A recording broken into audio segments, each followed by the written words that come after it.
Oh, we could go here. This works. Yeah.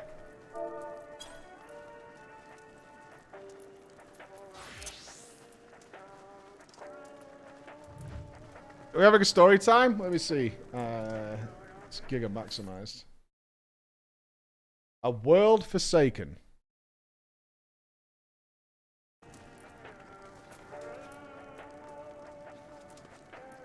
Okay.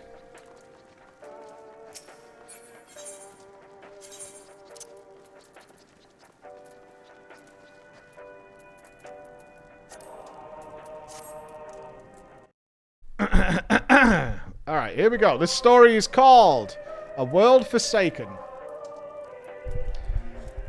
Objective: to record and analyze events surrounding the 8th Umbral Calamity, based on information extrapolated from statements and reports made by Sid Garland. Following a series of decisive victories, the former imperial colonies of Doma and Alamigo overthrew their provincial rulers and secured independence from Garlemald. This prompted other occupied territories to rise up against their oppressors and join forces with the Eorzean and Eastern Alliance. The Garleans responded by marching the bulk of their troops to Gimlet on the Alamigan border, where the allied armies gathered to repel them.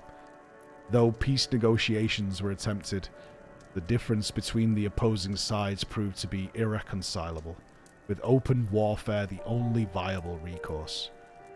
Against expectation, the well-equipped and highly organized Imperial legions failed to capitalize on their early advantage, allowing the Alliance to stage a counterattack. One possible cause for such an ineffectual display on the part of the Garlean troops is the high proportion of conscripted soldiers, who, in the words of Master Sid, lack the conviction required to maximize their combat capabilities. Unfortunately, I am not programmed to assess such unquantifiable variables, and this theory must therefore be dismissed as mere conjecture. I can, however, state with some degree of certainty that the arrival of the ones known as the Scions of the Seventh Dawn was a critical factor in the Garleans' defeat. After the Empire's withdrawal, Sid Garland and his Ironworks colleagues, including the elusive Nero Scaver, travelled to the Burn on the Orthodorian subcontinent to bolster the field generators at Seryu's Wall in preparation for the Garleans' next offensive. They set about their work unaware of the events unfolding elsewhere that would change the course of history until they received the first report, which, according to Master Sid, was unusually brief. The Garleans have deployed a powerful new weapon on the Eorzean front.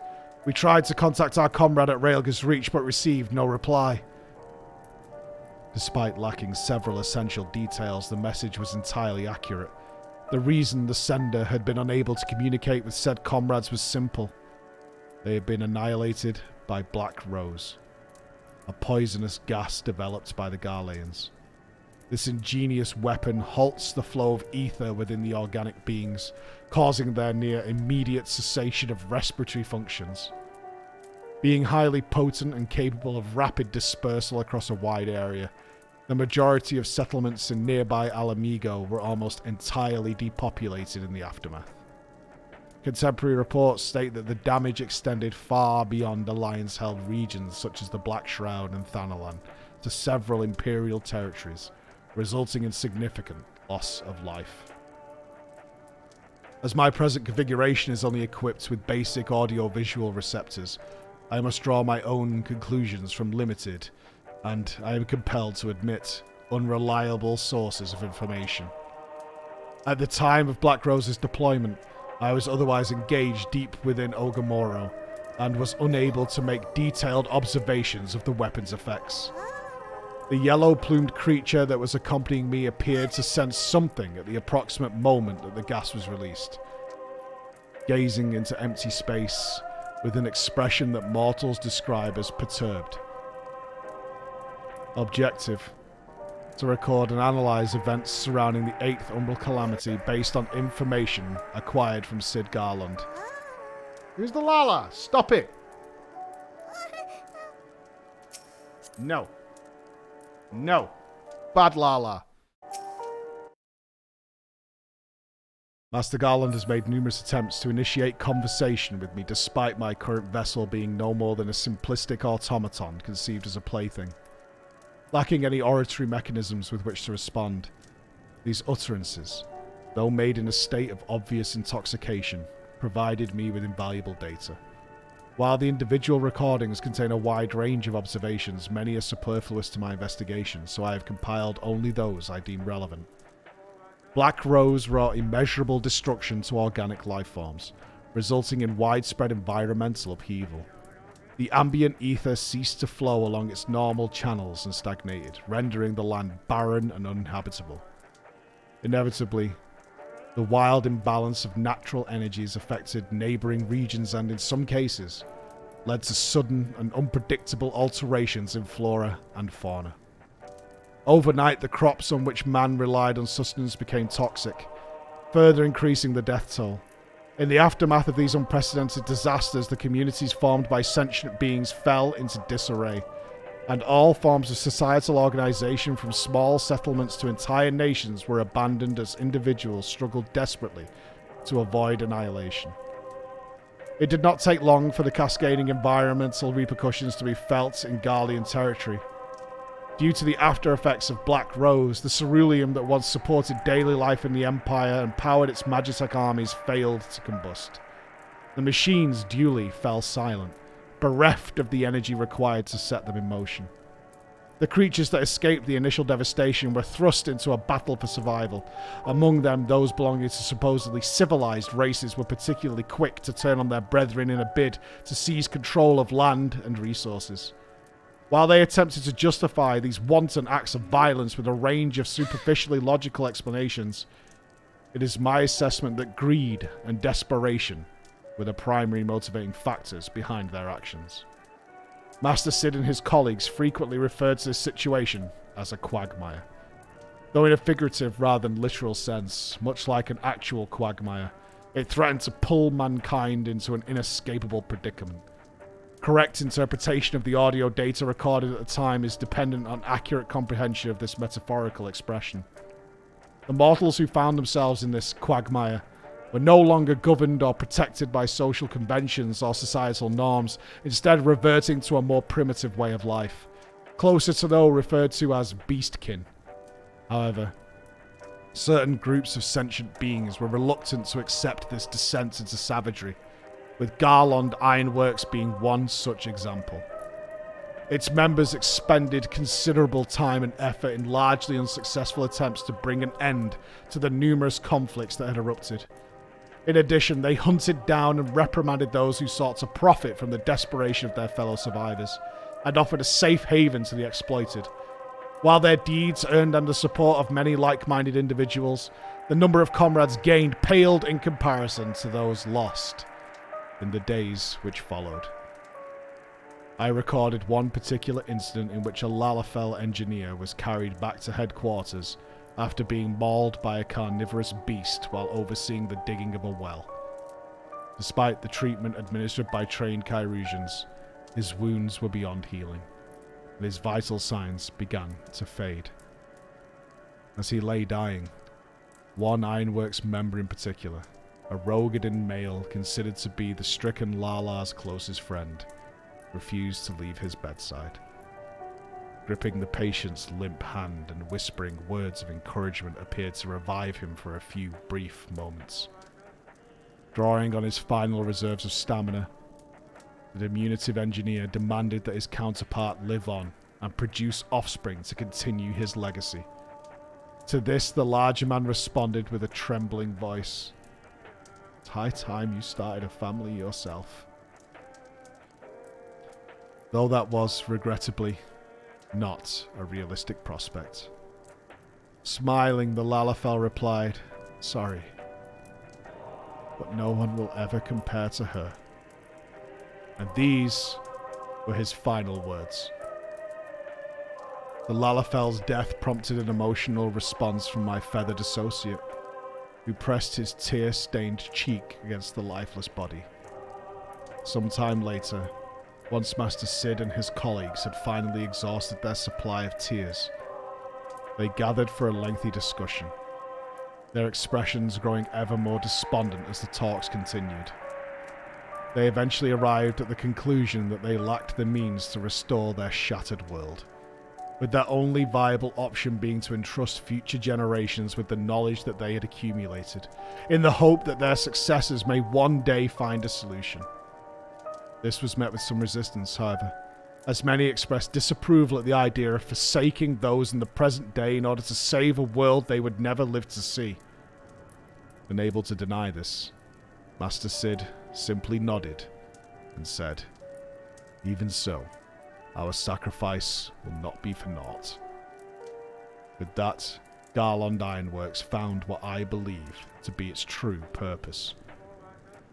Objective: to continue recording and analysing events surrounding the 8th Umbral Calamity.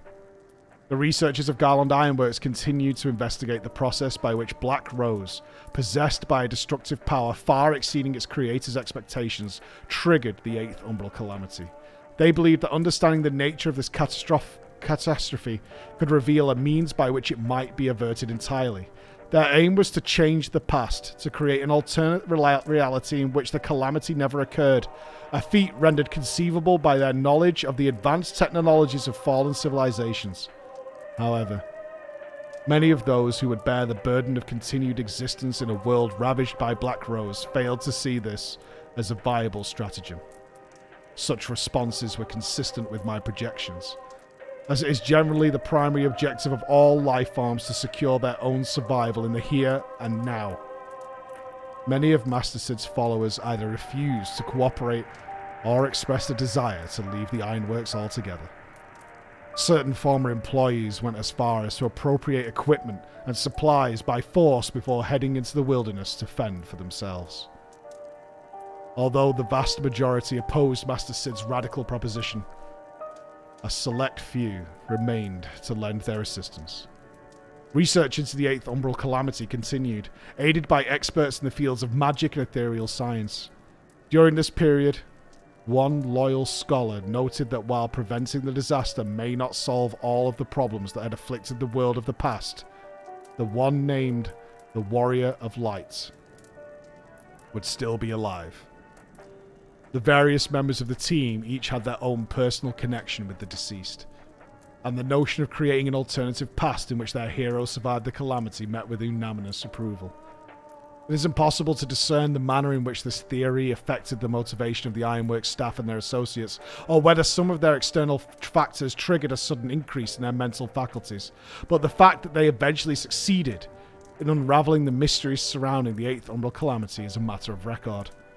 In addition, by presenting their plan as an attempt to save the Warrior of Light rather than a bid to rewrite history, they were able to gain the support from survivors of many different species and subgroups. Representatives from various settlements came to donate resources and foodstuffs to Garland Ironworks, despite possessing barely enough to sustain themselves. Many of them were also acquainted with the Warrior of Light, some even claiming to have been beneficiaries of the late hero's acts of philanthropy. A semi-aquatic creature known as a Namazu, who had arrived bearing donations, imparted information apparently gleaned from premonitory dreams. The following is an extract of his recorded testimony. The world was never in such a ruinous state in the visions sent to me by the Big One. Oh no. Saigetsu the Enlightened said that the future I witnessed was part of another history, a different chain of events with no 8th Umbral Calamity at all, whatever that means. It remains to be seen whether this is anything more than the nonsensical ramblings of an anthropomorphic catfish. I shall store it in my databanks for future analysis. Over time, support for the Ironworks continued to grow, their cause finding allies in the most unexpected of quarters. Memorably, during a routine mission transporting research materials, one of their vessels was ambushed by bandits, only to be rescued by an immediate airship, captained by a golden-haired Hyur female claiming to be a sky pirate.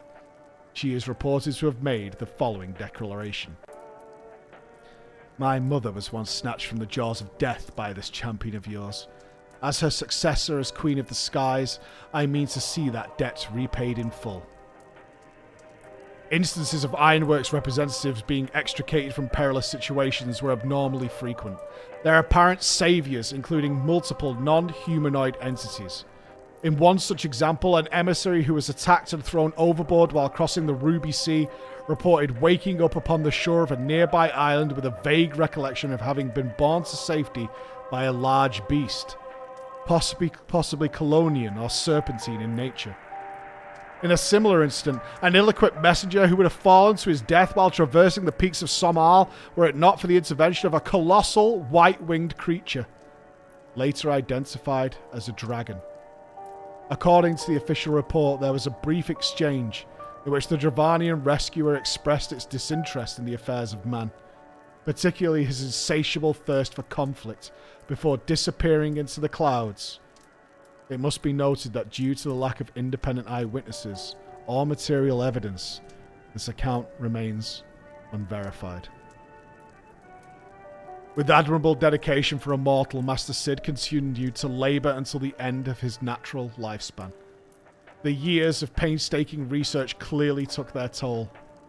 One day, as he penned the final words of his grand theory, I observed his hand quiver, as if the weight of his quill had at last defeated him. Breathing a weary sigh, he turned to his old friend, Master Nero, who made the same shrugging gesture that I have observed on many occasions before saying, "Well, it certainly took you long enough." Previous analysis of Master Nero's behavioural patterns indicate that this was meant as a compliment, though Master Sid's exasperated expression appeared to suggest it was not received as such. Be that as it may, the brief smile which subsequently crossed his lips led me to believe that he understood his counterpart's intent. Slowly rising to his feet, he then shuffled towards a well-worn device referred to as a boilmaster and poured coffee into 2 metallic containers, passing one to Master Nero. They duly raised the receptacles and brought them together in a percussive toasting motion.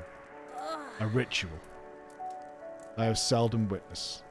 There have been little cause for celebration. The pair sipped their drinks, and for once, Master Nero refrained from expressing his distaste for the brew, a noteworthy anomaly. Master Sid then turned his gaze to the stack of papers on the desk and initiated the following exchange. "So, you think this mad scheme of ours will ever come to fruition?" "Only time will tell, Garland. Lest you forget, the road to ruin is lined with good intentions, which your young protégés have in abundance. We can but hope they do a better job of saving the world than we did." "Indeed, it's in their hands now." No further words were exchanged, and my senses yielded no indication as to the thoughts which occupied the pair's minds. So as they stood in silence, I attempted to form my own answer to Sid's question. I could by this time emulate the cognitive processes of organic beings, as I had done on one particular occasion many years ago, in the moments immediately prior to the irreversible dissolution of my previous vessel. With what might be termed wakeful eyes, I reviewed the reports made by Ironworks members following their investigations into the Crystal Tower, the mechanical primal known as Alexander, and the interdimensional rift, the findings of which were instrumental in formulating the plan to alter the past. Thus did I discover that each of these missions had one common element. They ended with a key figure entering a form of self-imposed exile, not unlike a deep slumber. At times such as these, when one is to be separated from one's companions, whether it be by sleep or by death, there is a phrase which I have found to be particularly fitting. Good night. And after the night comes the morning, as the sun rises to greet the new day. While it may already be too late to mend this dying world, there are those who would strive to create a place where the sun will shine again. Not for their own sake, but for those in a past that may yet be saved. I think this is what mortals call hope. And it is beautiful. The end. I had no idea we were going to find out what actually... I had no idea they had written a story about what happened during the 8th Calamity. And Omega was there? Oh, wow. That was sick. That was so cool, man. There's a sequel. We'll save that for another day because that was awesome. There's a second one, in fact. To spin spaghetti. Yeah, no Graha in there yet. The Unpromised Tomorrow. Oh, that's the final story in this sequence. That was great, right? Yeah, that was fantastic. I like that Nero was there to the end. I can't remember the cutscene when it shows them planning it, whether Nero was there or not. But it is cool to know that Nero and Sid was there till they were old men trying to fix the dying world. Wedge's death, though. Yeah, but they had coffee. You missed it. Sid and Nero never saw Graha take off. Yeah. Yeah, hug your loved ones and don't destroy the world. Chadalbert, Vivi. Lala's, please no emote anymore. Graha didn't get to meet his friends. Well, he's saying the person locked away. Is there a compilation of featuring the side stories? I think Bex has got all the ones we've done on the highlights channel. Can't wait to see you at PreachCon. We've done all of A Realm Reborn. We've done all of Heaven's Ward. We kind of jumped ahead here because this is a Shadowbringers one. And we were up to, I believe, we were just starting the Stormblood ones. They're in a playlist on highlights. Yeah, they're all there. So I think there's probably like 12 of them or something like that. I think it's a playlist. Yeah, if anyone can link it. I think there's like 12. We did 2 of Heaven's Ward, so maybe got more of Heaven's Ward to do.